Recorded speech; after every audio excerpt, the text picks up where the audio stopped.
जय हिंद। आज के क्लास में हम लोग सीखेंगे कि संविधान के अनुच्छेद के बारे में। तो ये संविधान का पार्ट 3 वीडियो है। आज हम लोग जानेंगे अनुच्छेद के बारे में। तो सबसे पहले जो भाग 1 है, भाग एक में क्या दिया गया है? संघ और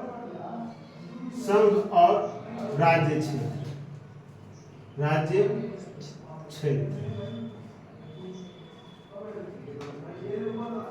ये भाग 1 है।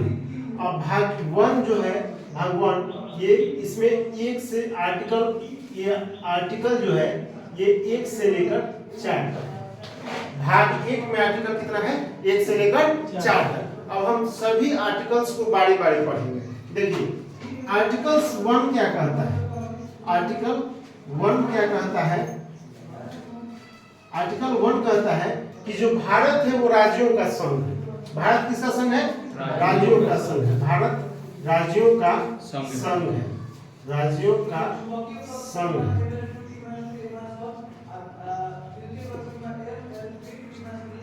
मतलब कि भारत में 28 राज्य हैं।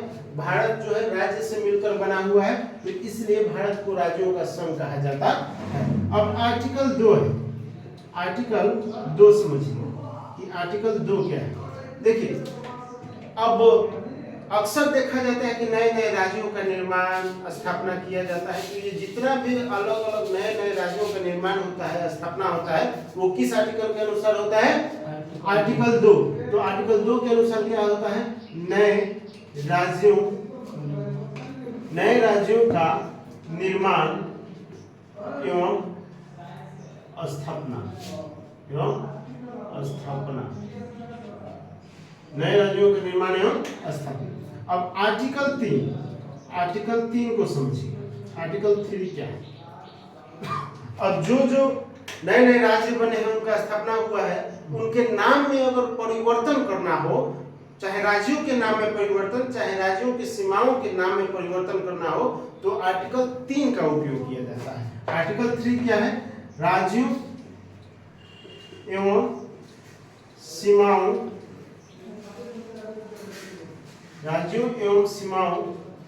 के नाम में परिवर्तन।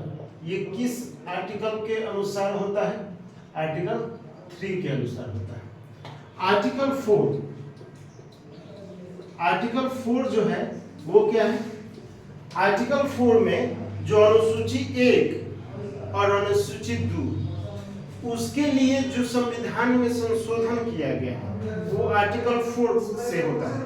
और अनुच्छेद 2 और अनुच्छेद 3 के लिए कुछ विधियां हैं, वो आर्टिकल 4 में निश्चित किया गया है। जैसे अनुसूची 1 है। अनुसूची 1 में क्या कहा गया है?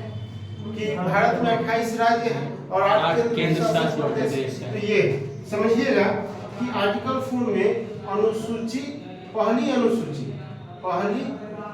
एवं चौथी अनुसूची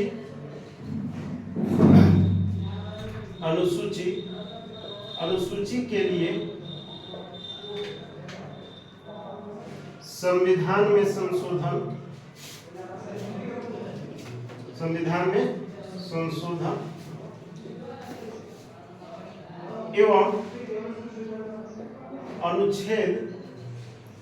एवं अनुच्छेद 2 और 3 के लिए विधियां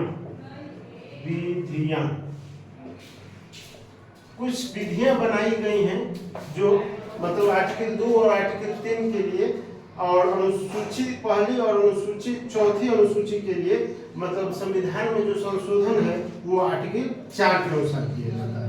अब ये हमारा कितना हो गया? ये हमारा भाग 1 है। भाग 1 में कितने अनुच्छेद हैं? 4। अनुच्छेद 1 में क्या है? भारत राज्यों का संघ है।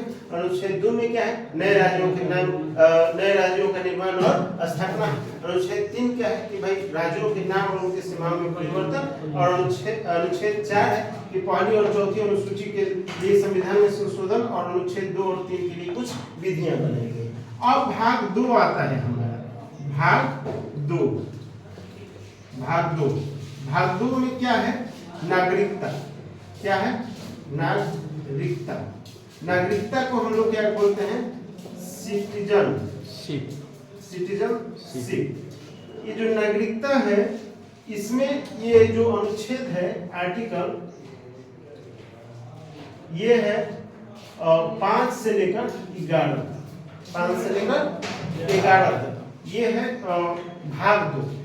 अब भाग 2 में जो 5 अनुच्छेद 5 है, आर्टिकल 5 है, ये आर्टिकल 5 है क्या? आर्टिकल 5 है क्या? इसके बारे में हम लोग जानेंगे। तो संविधान बनने से पहले, संविधान कब बन गया था? 26 नवंबर 1949 को बनकर तैयार हो गया था। उसके पहले जो है ना, यहाँ पर जितने भी लोग थे, यानी कि हमारे देश के बंटवारा के पहले, ठीक है, यहाँ पर जितने भी लोग थे उनको नागरिकता दी गई, ठीक है ना, संविधान बनने के पहले कि तुम भारत के नागरिक हो, ठीक है ना। तो आर्टिकल जो 5 है वो भारत के नागरिकता का अधिकार, भारत के नागरिकता का अधिकार जो है वो कितने अनुच्छेद में है? 5 में। अब आते हैं हम लोग आर्टिकल 6। आर्टिकल 6 में क्या है कि जो पाकिस्तान से जो लोग भारत है फिर ना, उनको नागरिकता दी जाती है, ठीक है ना। लेकिन संविधान बनने से पहले, और संविधान बनने से पहले क्या होगा, वो भारत आ गए तो उनको भारत की नागरिकता दे दी जाती है। समझ रहे हैं ना? देखिए, संविधान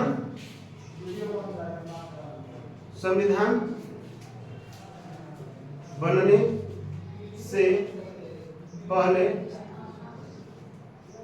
भारत की नागरिकता,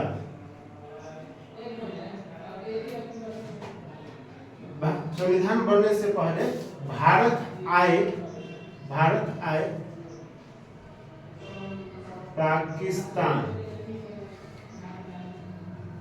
पाकिस्तानी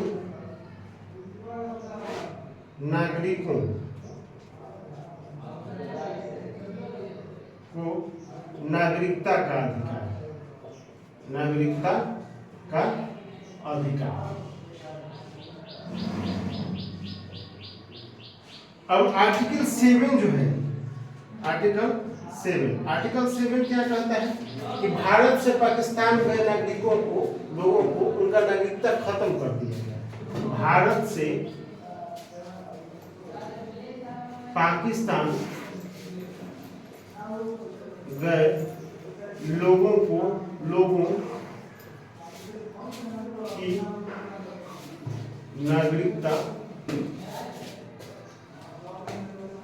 समाप्त कर दिए गए।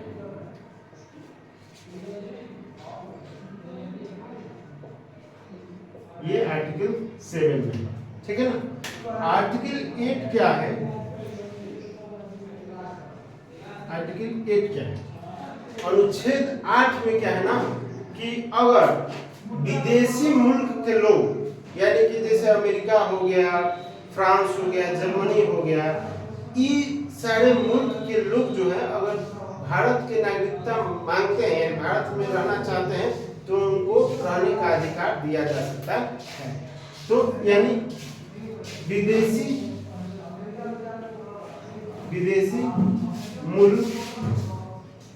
मुल्क के लोगों को भारत की नागरिकता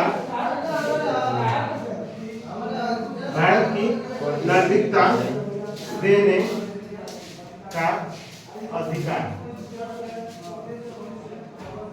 भारत की नागरिकता देने का अधिकार। अब आर्टिकल 9 ऊपर वाले चीज मिटा देते हैं।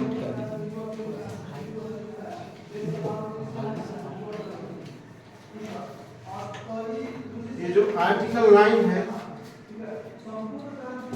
आर्टिकल 9 क्या कहता है? आर्टिकल 9 में अगर आप विदेशी मुल्क के, मतलब कि हम इंडिया के, अगर हम न्यूजीलैंड, अमेरिका के अगर हम नागरिकता लेते हैं तो भारत की नागरिकता स्वतः ही समाप्त कर दिया जाएगा। यानी कि विदेशी मुल्क की नागरिकता लेने पर भारत की नागरिकता समाप्त कर दिया जाए। क्या किया जाए? समाप्त कर दिया। हाँ, कर दिया जाएगा।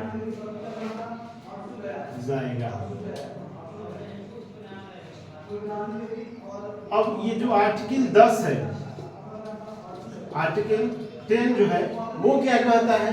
आर्टिकल 10 कि आपका जो नागरिकता है, भारत की जो नागरिकता है, वो तब तक के लिए ही बना रहेगा जब तक कि आप कोई देश विरोधी काम नहीं करते हैं। यानी कि आप टेररिस्ट वाला काम नहीं करते हैं, तब तक आपका नागरिकता बना रहेगा। मान लीजिए कि कहीं आप बम फोड़ दिए, किसी आतंकवादी से मिल गए, ठीक है ना, तो आप जाना थाली में खाइएगा, उसी थाली में छेद कीजिएगा, तो फिर वो आपको खाना खिलाएगा? नहीं ना खिलाएगा। कोई भी हो, तो आपका नागरिकता तब तक बना रहेगा, नागरिकता तब तक बना रहेगा जब तक आप देश विरोधी कार्य नहीं करते हैं। ठीक है। अब आर्टिकल 11 जो कि भाग 2 का अंतिम आर्टिकल है, ये जो है इसमें कहा गया है कि भाई कानून बनाने का जो अधिकार है वो संसद के पास। क्या कहा गया है? कानून बनाने का अधिकार, कानून बनाने का जो अधिकार है वो किसके पास है? संसद के पास है, संसद के पास है। तो ये थे हमारे भाग 2 के कुल आर्टिकल्स जिसको हम लोग अभी कंप्लीट किए हैं। अब इसके बाद जो इम्पोर्टेंट आर्टिकल्स हैं इसके आगे वाले क्लास में हम लोग देखेंगे।